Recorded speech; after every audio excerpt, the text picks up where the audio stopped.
Good day everyone, I'm Marjan and gonna present this project on behalf of the team.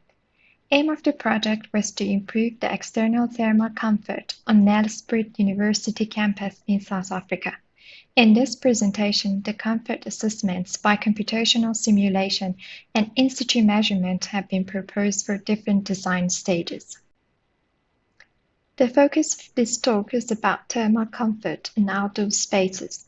As the impact of the environmental parameters, the level of human body thermal condition varies from extreme cold to extreme heat, and this spectrum is divided into 10 categories to represent the different thermal stresses by UTCI criteria.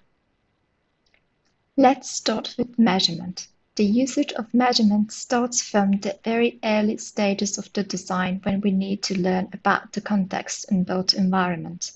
The lessons learned from this stage can significantly improve the design to respond to the context. Radiant ambient imaging, RAY method, is used here to capture the most critical parameter, mean radiant temperature, MOT, and calculate the radiation flux from each surface, while other parameters are recorded by other sensors simultaneously, such as airflow, humidity, and air temperature. For the setup, a camera is placed on top of the silver hemisphere to capture the context. As you can see, the view field of the hemisphere gets wider when the camera distance is higher. This allows us to be able to almost capture everything. After capturing a series of photos and image post-processing, we can map the ambient radiation and see the share of each surface to the total MRT. In the image-based process, each pixel value represents a series of data that allows us to determine different variables from the vector direction to the wavelengths and finally, radiation flux density. The RAY method is used to assess the already built areas like the provided shade in this courtyard, which is designed to mitigate the heat stress. The result shows the radiation flux from each direction. A significant portion comes from the canopy itself as a line of radiation. It is possible to divide the directions into a series of numbers and assess them individually or as a total MRT.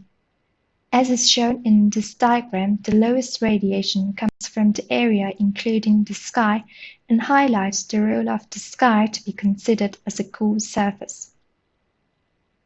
Surfaces can be assessed individually to indicate the role of each and evaluate the material properties and orientations. In this example, the context is divided into 4 main surfaces to be checked.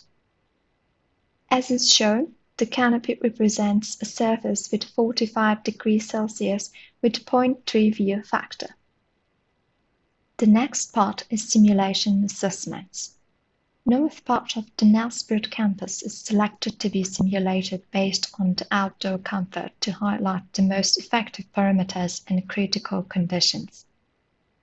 Numerous vector is used to simulate the role of each contextual parameter and the total radiation, from long-wave radiation of the urban surfaces and atmosphere to the short wave from the sun and its reflections.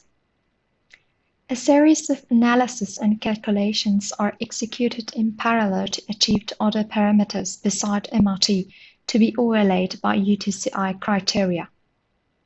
In result, heat maps can be provided to visualize different periods or conditions, such as the probability of occurring slight or moderate heat stress or the impact of reducing direct solar radiation.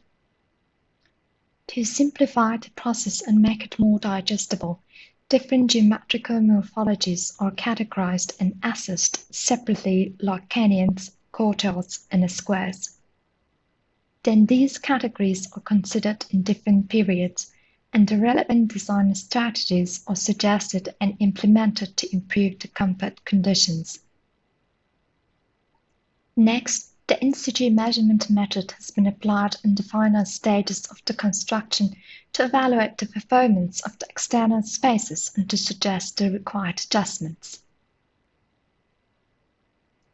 The benefit is to compare with the gained information from the simulation and check the proposed rules of thumbs in the earlier stages of the design phase. This comparison provides the chance to recognize the shortages, to adjust the design, and to use the lesson learned for the design of the other developments with the same microclimate condition. The limited amount of measurements were executed when heat stress occurs mostly. The results show that the geometrical orientations and provided shade allow users to choose the more comfortable path and area to pass or stay longer.